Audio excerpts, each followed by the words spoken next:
ESPN First Take, presented by DirecTV.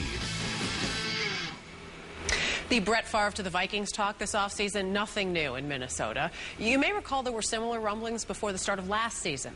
Of course, number 4 went to the Jets. The Vikings went on business as usual, and despite an improved defense, still couldn't get the outcome they'd hoped for. Before we look ahead to this year's Favre talk in the 2009 season, we look back at Minnesota's 2008 run.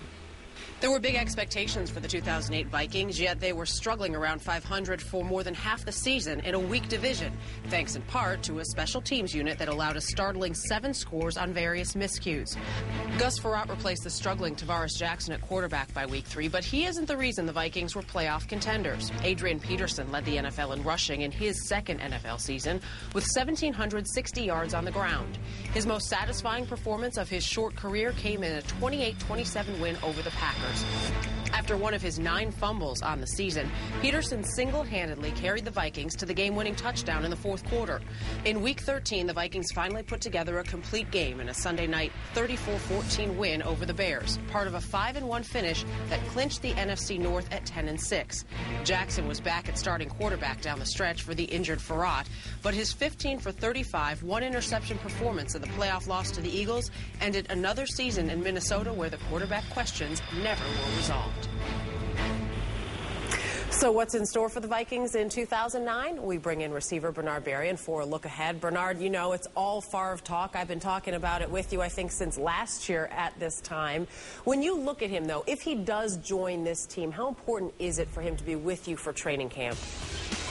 It's very important. I think training camp is the most important part besides the offseason. If you haven't been around during the offseason, it's a time for him to get to know us, to get our timing down, get the routes down.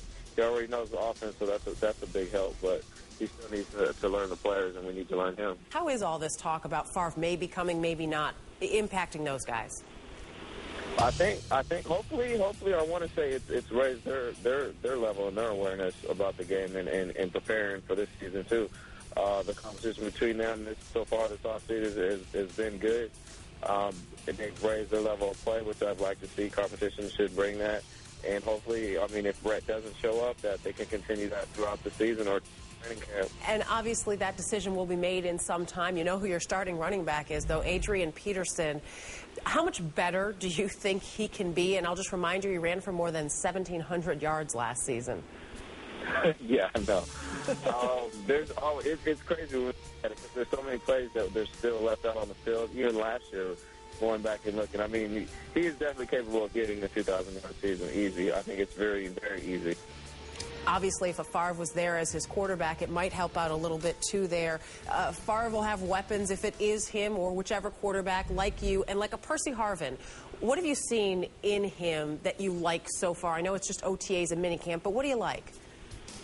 He definitely is a competitor. He's very quick, shifty little guy. He's actually bigger than I thought, too, and he catches the ball really well, which it kind of shocked me at first, because at first I didn't view him as a true receiver in there.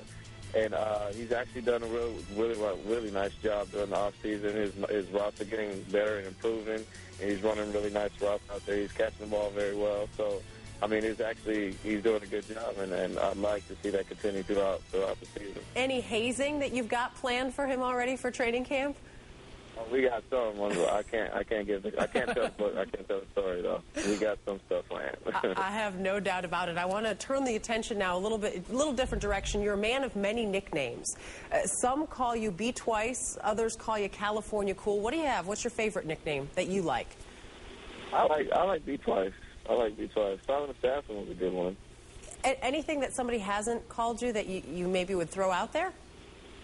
Anything that someone hasn't called me, boy.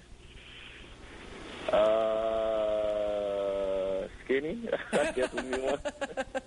How about Favre? If Favre joins the team, do you have a nickname for him already? Just number 4. That'll do it. 4. How about anybody on the Vikings have just a great nickname that maybe we don't know about? No, right now. I don't think so. AP, you guys already know all day already anyway. No, I don't think there's anything too great that you guys don't know about already. Well, one name that some people may not know that you're fond of, apparently, is Roscoe. That's what your pet python is named. Why Roscoe? Roscoe, he is doing well. He's alive and well right now. I just fed him recently, too. Should I ask, what'd you feed him? Live. He feeds live. He's a rat. Why the name Roscoe? Where'd that come from? I actually got it off a TV show, Martin. There's a little Okay. kid on there. One of his characters is named Roscoe. Love it, love it. Well, I'm glad the python's doing well. Glad you're doing well. Bernard, I know you only have a short time till training camp gets underway, so enjoy the rest of it and good luck in the upcoming season. All right, thank you, Dana. My pleasure. Bernard Berrian again with the Minnesota Vikings. And Vikings camp with or without Brett Favre opens in just about 2 weeks, July 30th.